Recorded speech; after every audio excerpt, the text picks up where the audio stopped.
When my sister Victoria stood up during our family's elegant Thanksgiving dinner at the Blackwood estate, her perfectly manicured finger pointing directly at me across the mahogany table, where 5 generations of our supposedly noble lineage had gathered to celebrate both the holiday and the recent announcement of my engagement to David Morrison, heir to one of the city's most influential political dynasties, her voice dripping with the kind of cold disdain that she had perfected during our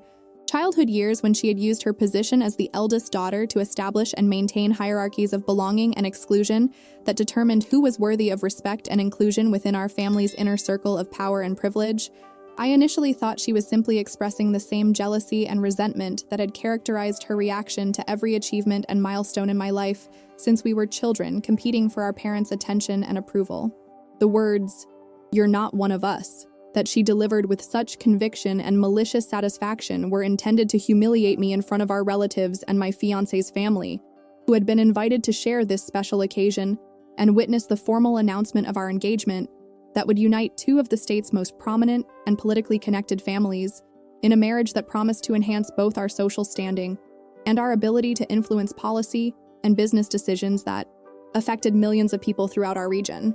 Instead of feeling the shame and embarrassment that Victoria had obviously intended to inflict through her public rejection and exclusion, I felt a surge of satisfaction and anticipation as I realized that she had finally provided me with the perfect opportunity to reveal the truth about our family's bloodline and heritage that I had been researching and documenting for the past 3 years, ever since I had begun to suspect that the official family history and genealogy that had been carefully maintained and celebrated for over a century was actually an elaborate fiction designed to hide origins and connections that would have destroyed our reputation and social standing if they had been exposed to the community leaders and political allies who had built their own careers and fortunes on relationships with families they believed represented old money, inherited respectability, and the kind of generational integrity that could only be achieved through centuries of moral leadership and legitimate success. What I revealed in response to Victoria's cruel dismissal would not only shatter her arrogance and expose her hypocrisy,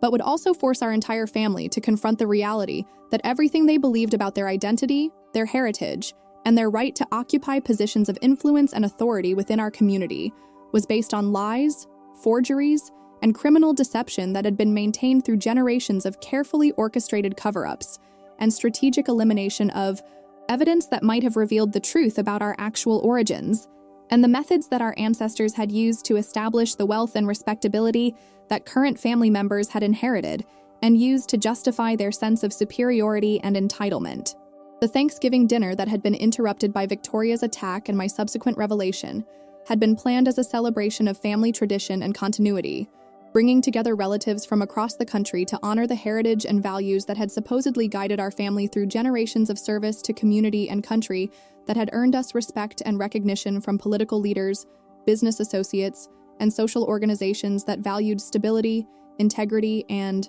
the kind of consistent moral leadership that could only come from families whose success had been built on legitimate achievement, rather than corruption or criminal activity that might have tainted their reputation and undermined their ability to serve as role models and trusted advisors for others, seeking to build similar legacies of respectability and influence. The Blackwood estate where our family had gathered for this important celebration was itself a symbol of the wealth and status that had been accumulated over generations of supposedly successful business ventures and wise investments that had created the financial foundation for our family's philanthropy, political involvement, and social leadership that had made us influential figures in state and national politics, where our endorsements and campaign contributions were sought after by candidates who understood the importance of having support from families with long histories of civic engagement and community service, that demonstrated their commitment to values and principles that resonated with voters and donors, who wanted to associate themselves with success and respectability. The mansion had been built in the 1880s by my great-great-grandfather Cornelius Blackwood, who had supposedly made his fortune in railroad construction and real estate development during the period of rapid westward expansion that had created enormous opportunities for entrepreneurs with the vision and capital necessary to capitalize on the nation's growing need for transportation infrastructure and urban development that would support the increasing population and industrial activity that characterized America's emergence as a major economic power on the world stage. The architectural grandeur of the estate reflected not only the wealth that had supposedly been accumulated through legitimate business success, but also the cultural sophistication and refined tastes that were expected from families who aspired to leadership roles in society and who understood that their homes and lifestyle choices would be viewed as reflections of their character and values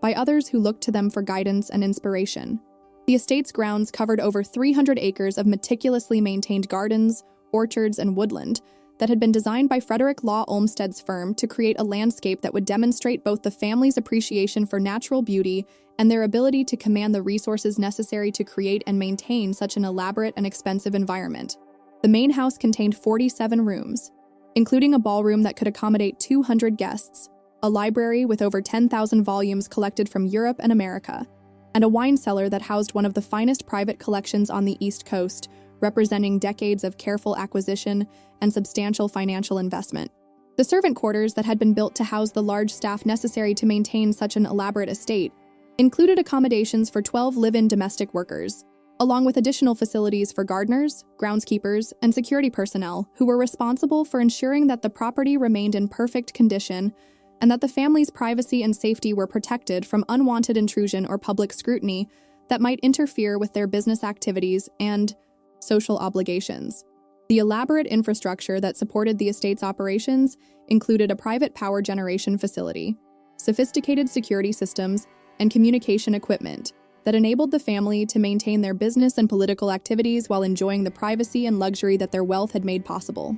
The art collection that adorned the mansion's walls and public spaces had been assembled over several generations and included works by renowned European and American artists whose paintings and sculptures represented not only substantial financial investment, but also the cultural sophistication and aesthetic discernment that were expected from families who aspired to influence cultural institutions and educational organizations that shaped public taste and intellectual development within their communities and region. The formal dining room where we had assembled for our Thanksgiving celebration could accommodate 30 guests around the imported Italian marble table that had been commissioned specifically for family gatherings and important social events where business relationships and political alliances were often discussed and negotiated over meals that combined excellent cuisine with the kind of elegant atmosphere that facilitated the building of trust and mutual understanding among influential people who needed to work together to achieve common goals and advance shared interests that would benefit their communities and constituencies. The guest list for our Thanksgiving dinner had included not only immediate and extended family members, but also David Morrison and his parents, Congressman Robert Morrison and his wife Margaret, whose presence at our family gathering represented both a personal celebration of our engagement and a political statement about the alliance between our families that would enhance our collective influence within the state's political and business establishment, where such relationships were essential for achieving policy goals and advancing initiatives that required coordination among multiple stakeholders and interest groups with varying priorities and concerns. Victoria's position as the eldest daughter and her role as family spokesperson for social and political events had given her a sense of authority and entitlement that had been reinforced by our parents' tendency to defer to her judgment on matters involving family reputation and public image that they believed required careful management to maintain the respect and admiration that had been essential for our family's continued influence and success within circles, where any hint of scandal or impropriety could have devastating consequences for business relationships and political alliances that had taken generations to build and maintain. Victoria's education at the most exclusive preparatory schools and her graduation from Radcliffe College had provided her with the intellectual credentials and social connections that were expected from someone in her position as heir to the family's social and political legacy, while her marriage to Charles Worthington III had further enhanced the family's status by creating an alliance with another prominent family whose wealth and influence complemented our own resources and political connections in ways that had strengthened both families' ability to shape policy and influence important decisions within state and federal government circles, where such relationships were essential for achieving legislative goals and advancing business interests. The charitable organizations and cultural institutions where Victoria served on boards and committees had provided her with platforms for demonstrating the kind of civic engagement and philanthropic leadership that were expected from members of prominent families who understood their obligations to contribute to community welfare and cultural development through generous financial contributions and personal involvement in activities that would benefit society while also enhancing their families'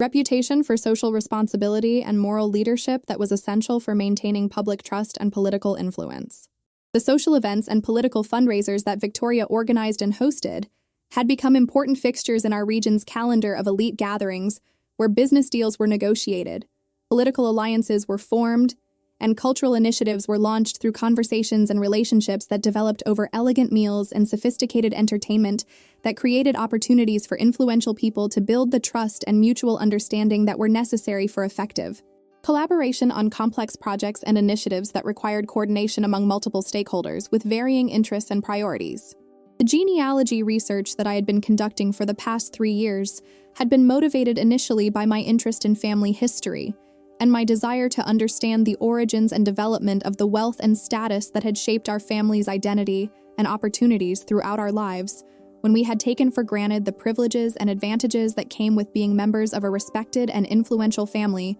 whose name was associated with integrity, success, and community leadership, that opened doors and created opportunities that were unavailable to people without similar backgrounds and connections. The investigation that had begun as casual curiosity about our ancestors and their achievements had gradually uncovered inconsistencies and gaps in the official family history that had raised questions about the accuracy and completeness of the records and documents that had been used to establish our lineage and validate our claims about the sources of our wealth and the circumstances that had enabled our ancestors to achieve the success and respectability that had been passed down through generations of family members who had accepted these stories without question or independent verification. My research methodology had involved systematic examination of historical archives, courthouse records, newspaper collections, and private document repositories in multiple states where our ancestors had supposedly conducted business and established their reputations, creating a comprehensive database of primary source materials that would either confirm or contradict the official family narrative that had been maintained through carefully preserved family documents and oral traditions that had been passed down through generations of relatives who had never questioned their accuracy or investigated their origins. The discrepancies that began to emerge from this research included inconsistencies in dates, locations, and business activities that did not align with historical records and documented events from the periods when our ancestors had supposedly been building their fortunes and establishing their reputations as successful entrepreneurs and community leaders. The gaps in the official record were particularly troubling because they occurred during critical periods when major business transactions and social connections should have generated extensive documentation that would have been preserved in court records, business registries, and newspaper accounts of important economic and social developments. The breakthrough in my investigation came when I discovered that the real Cornelius Blackwood had been a legitimate businessman whose identity and credentials had been stolen by someone else who had assumed his name and used his reputation to establish credibility and social connections that would have been impossible to achieve under his true identity and background that involved criminal activity and association with violent criminal organizations that operated in frontier regions where law enforcement was limited and corruption was common among local officials who could be bribed to ignore or cover up illegal activities. The historical records that I had discovered through archives, court documents, and newspaper reports from the late 1800s had revealed a very different picture of our family's origins and early history than the carefully crafted narrative that had been maintained and celebrated for over a century through family documents, portraits, and stories that had been passed down from generation to generation without challenge or investigation that might have exposed the lies and fabrications that had been created to hide criminal activities and illegal methods that had been used to accumulate the initial wealth and establish the social connections that had provided the foundation for our family's subsequent success and influence. The truth about Cornelius Blackwood that I had uncovered through my research was that he had not been a legitimate businessman or railroad entrepreneur, but had actually been the leader of a criminal organization that had specialized in train robberies, bank heists, and land fraud schemes that had generated enormous profits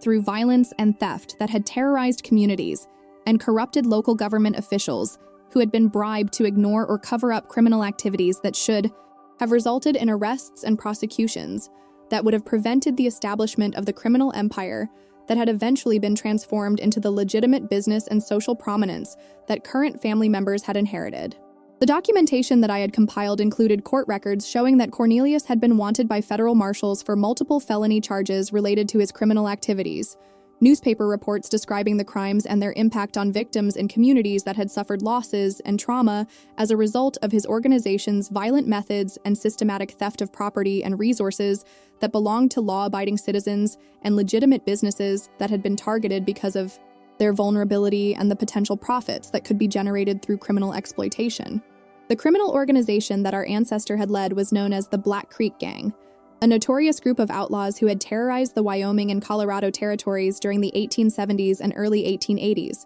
specializing in train robberies that had netted them hundreds of thousands of dollars in stolen gold, currency, and valuable goods that were being transported by railroad companies to support the economic development of Western settlements and mining operations. The gang's methods had been particularly brutal and systematic, involving careful planning and intelligence gathering that enabled them to target the most valuable shipments, while also eliminating witnesses and potential informants who might have provided law enforcement with information that could have led to their capture and prosecution. The train robberies orchestrated by the Black Creek Gang had involved elaborate schemes that included inside information from corrupt railroad employees, sophisticated planning of escape routes and hiding places, and systematic intimidation of local communities that might have cooperated with law enforcement efforts to capture the criminals and recover stolen property. The violence associated with these crimes had included the murder of train guards, passengers who had attempted to resist, and law enforcement officers who had pursued the gang members, creating a reign of terror that had affected commerce and travel throughout the region where their activities had made railroad transportation dangerous and unreliable.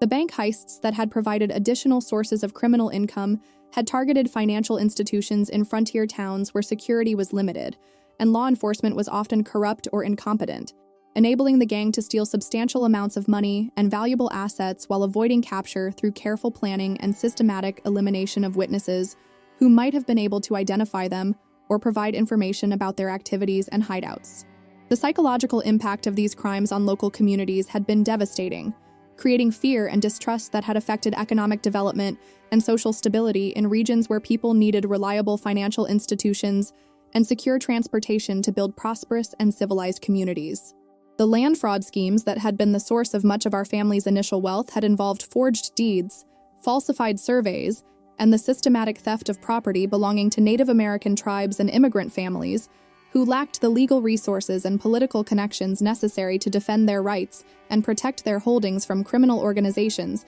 that had used violence and corruption to steal valuable land and resources that were then sold to legitimate buyers who had no knowledge of the criminal origins of the property titles they were purchasing. The transformation of criminal proceeds into legitimate wealth and social respectability had been accomplished through a sophisticated money laundering operation that had involved the establishment of front companies and charitable organizations that had been used to hide the criminal origins of the family's wealth, while creating the appearance of legitimate business success and philanthropic activity that had earned respect and admiration from community leaders who had no knowledge of the true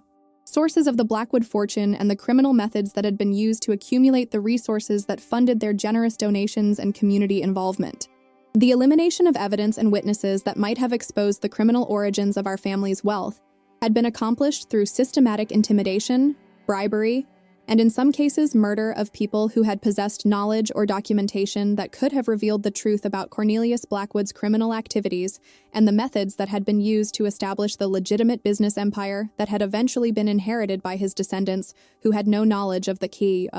criminal foundation that had made their wealth and social prominence possible. The false identity that Cornelius had assumed after fleeing from federal authorities had involved the theft of the real Cornelius Blackwood's identity and credentials, with the actual Cornelius being a legitimate businessman who had been murdered by the criminal who had stolen his name and used his reputation and business connections to establish the credibility and social standing that had been necessary for transforming stolen wealth into legitimate investments and business ventures that would provide ongoing income and respectability for future generations of his family. The real Cornelius Blackwood had been a civil engineer and railroad construction contractor who had earned a reputation for integrity and technical expertise in building transportation infrastructure throughout the Western territories, making him an ideal target for identity theft because his legitimate business activities and professional reputation would provide perfect cover for someone seeking to establish credibility and social connections that would enable the laundering of criminal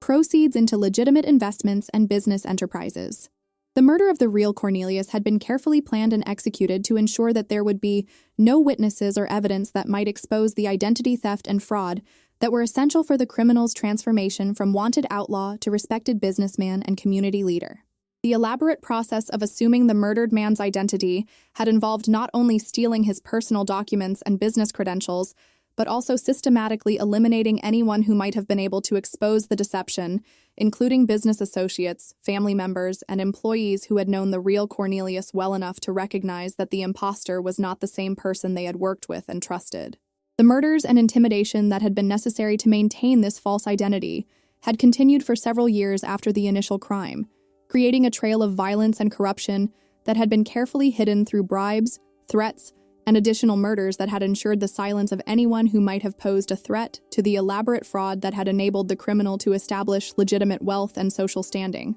The business empire that had been built using the stolen identity had involved investments in railroad construction, real estate development, and mining operations that had been funded entirely through criminal proceeds that had been laundered through a complex network of shell companies and fraudulent financial instruments that had been designed to hide the illegal origins of the capital while creating the appearance of legitimate business success and prudent investment that would generate ongoing income and establish the kind of financial foundation that would support future generations of family members who would inherit wealth without knowledge of its criminal origins. The social connections and political relationships that had been established through the false identity had been carefully cultivated through generous charitable contributions, strategic business partnerships, and marriage alliances that had been designed to integrate the criminal and his descendants into elite social circles, where their wealth and apparent respectability would be accepted and celebrated without question or investigation, that might have revealed the truth about their origins,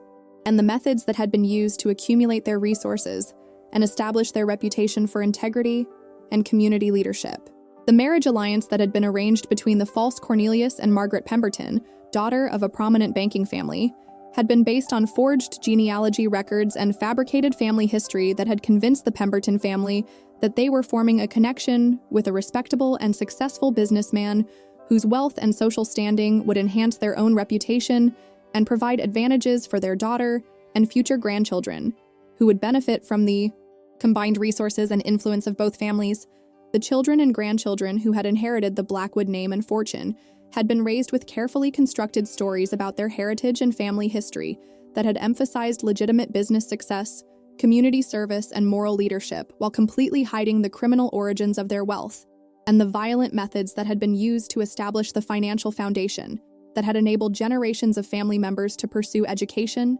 careers, and social activities that had enhanced their reputation and influence within communities that had no knowledge of the true sources of their resources and advantages. The moment when Victoria delivered her cruel dismissal and declared that I was not one of us had provided the perfect opportunity for me to reveal the truth about our family's criminal origins and the elaborate deception that had been maintained for over a century to hide the reality that none of us were actually members of the legitimate Blackwood family, but were instead descendants of a murderer and criminal who had stolen an identity and built a fortune through violence and theft that had victimized countless innocent people and communities throughout the late 1800s, when law enforcement was limited and criminal organizations could operate with relative impunity in frontier regions where government authority was weak and corruption was common. The smile that crossed my face as I prepared to respond to Victoria's attack was one of anticipation and satisfaction, as I realized that her arrogance and cruelty had finally given me the justification and motivation I needed to expose the truth